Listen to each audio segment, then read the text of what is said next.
Bon dimanche et bienvenue sur le site Un feu sur la terre où nous commentons les évangiles et les textes du dimanche qui s'en viennent. Cette semaine, le texte que nous avons en est un qui est fort connu. C'est l'évangile du semeur. Donc, l'image, c'est le semeur qui est sorti pour semer la semence, puis il lance des grains qui se retrouvent un peu partout. Et là, on décrit différents types de sols, comme on décrit aussi les obstacles à ce que la plante pousse.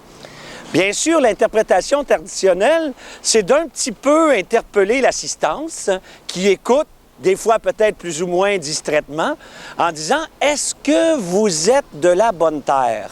Est-ce que vous, là, vous êtes en train d'être de la bonne terre? » Puis, la personne, s'interroge, est-ce que je suis en train d'accueillir la parole? Oui ou non? Est-ce que je suis une personne qui généralement est de la bonne terre? Ou bien si je m'enthousiasme rapidement, puis ça n'a aucun impact. Donc, il y a toute cette interprétation-là traditionnelle qui, bien sûr, est soutenue par le texte. Mais cette semaine, je veux vous amener dans une autre perspective, celle de Dieu. Et pour illustrer le propos, on va prendre la première lecture tirée du livre d'Isaïe. Nous, généralement, nous sommes habitués au texte du Sermon sur la montagne où il est dit que Dieu fait pleuvoir sur les bons et sur les méchants. Donc, Dieu qui donne sa grâce à tout le monde. Il illustre bien sûr son amour à tous. Mais dans le texte d'Isaïe qu'on connaît un peu moins, il dit que sa parole est comme la pluie ou la neige qui vient sur la terre mais qui ne retourne pas vers le ciel sans produire ses fruits. Donc, la parole de Dieu n'est jamais sans fruit. Et là, ce qu'on veut dire par ça, et ça c'est très intéressant, c'est que la parole de Dieu est efficace. Elle réalise ce qu'elle annonce. Et elle le réalise quelle que soit la terre qui la reçoit. Évidemment, on peut se dire, les terres sont très différentes, elles vont réagir différemment. Mais c'est très intéressant que ce texte-là, il est prononcé dans un contexte où la terre d'Israël, la terre de cette terre sainte, est une terre désertique, sauf le nord qui est la Galilée, où il y a de belles grandes vallées, il y a une mer, en fait c'est un grand lac que l'on nomme la mer. Mais dès qu'on descend un peu plus vers le sud, là, les montagnes deviennent plus hautes. D'abord, ce sont les montagnes de Samarie, où se trouvait autrefois, par exemple, le sanctuaire de Béthel ou la ville de Sichem, où se retrouvaient les Samaritains. On descend encore et là, on arrive avec le désert de Judée. Et puis, la portion qui est vers la Méditerranée, c'est une région qui était plus fertile, etc. Mais on descend encore, et là, on se trouve avec le désert du Negev, qui est extrêmement aride. Or, contrairement à d'autres déserts, comme le Nevada ou le Sahara, eh bien, on se retrouve avec une terre désertique, mais qui est très fertile. Si bien que dès qu'il y a de la pluie, même dans le désert, ça se couvre de végétation et cette végétation-là, elle est partout. C'est plein de petites fleurs, d'herbes et puis tout le nord. C'est très intéressant de voir les montagnes de Samarie et les montagnes désertiques de Judée. Parfois, les photos qui en sont prises, tout est vert, et alors que normalement, c'est plutôt jaune ocre. C'est très beau. C'est très beau que cette région-là du monde voit la parole de Dieu qui peut même rendre fructueuse des déserts. Et là, donc c'est beaucoup plus qu'une question de quel type de terre je suis. C'est que la parole de Dieu produit des fruits. Elle va produire des fruits inévitablement différents selon les types de terre, mais il reste que globalement, elle a un effet. Et c'est très curieux parce que certaines terres vont repousser l'eau. Comme certaines personnes vont repousser leur réaction en face de la parole, c'est une réaction.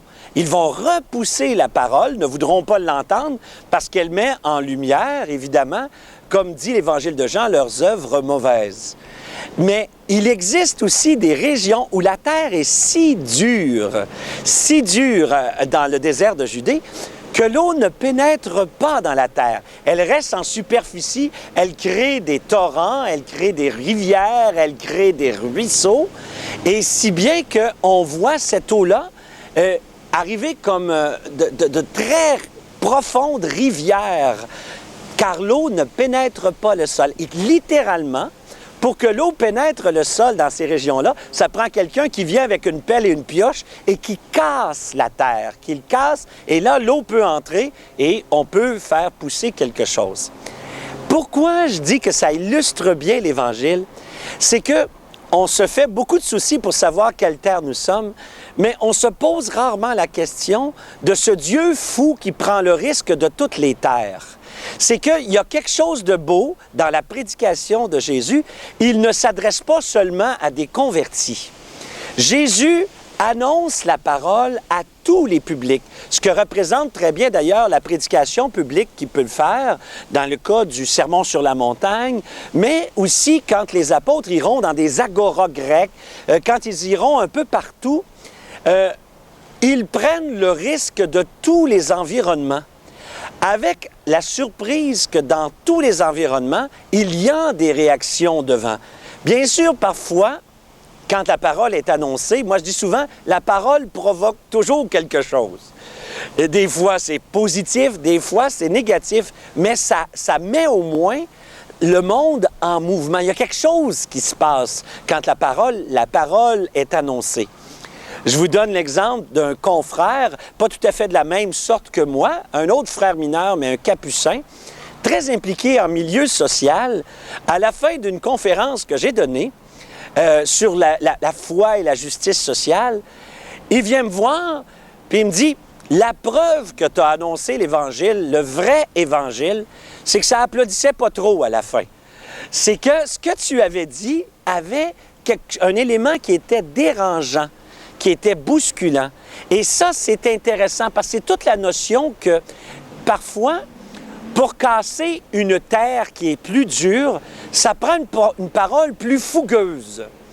Et quand c'est une parole, quand la personne est sur le point de voir surgir, évidemment, l'Évangile, le royaume dans sa vie, elle est prête à la recevoir. Des fois, ça peut prendre un tout petit déclencheur de rien du tout. Et ça m'est arrivé encore cette semaine, quand dans une conférence qui traitait de toutes sortes de sujets, il y en avait un principal, évidemment, la personne a retenu une phrase qui, moi, m'apparaît très secondaire.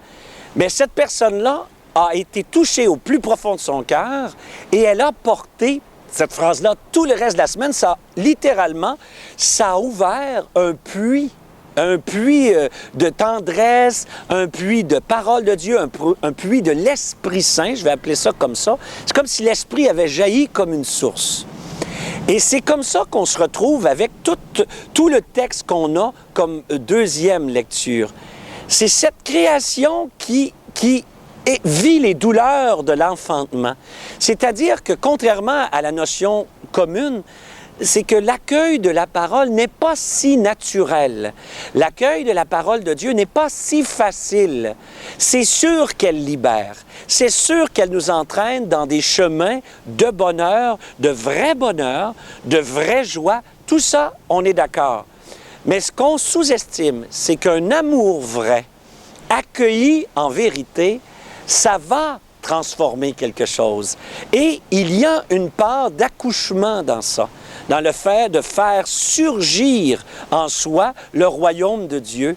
Il y a une terre qui est peut-être parfois un petit peu dure, qui va craquer sous l'effet de l'Esprit Saint. Il y a une vie qui veut vivre, tout comme le cœur de chair qui parfois veut respirer sous le cœur de pierre. Parce que c'est pas on a un cœur de chair ou un cœur de pierre. C'est plutôt que notre cœur de chair, notre cœur spirituel, le cœur que Dieu nous a donné, il est parfois emprisonné dans une croûte aussi dure que la terre du désert de Judée, mais il suffit parfois juste de l'eau pour la faire éclater, mais parfois ça prend une pioche puis une pelle pour qu'il y ait une petite ouverture qui se fasse. L'eau pouvant entrer va ennoblir, va ameublir la terre et lui permettre enfin de respirer. Alors, notre Dieu est un Dieu fou qui prend le risque de toutes les terres, même les plus dures, puis que dans l'accueil de la parole, bien, il y a tout un processus de conversion et de transformation dont nous parle Saint Paul. Bon dimanche à tous.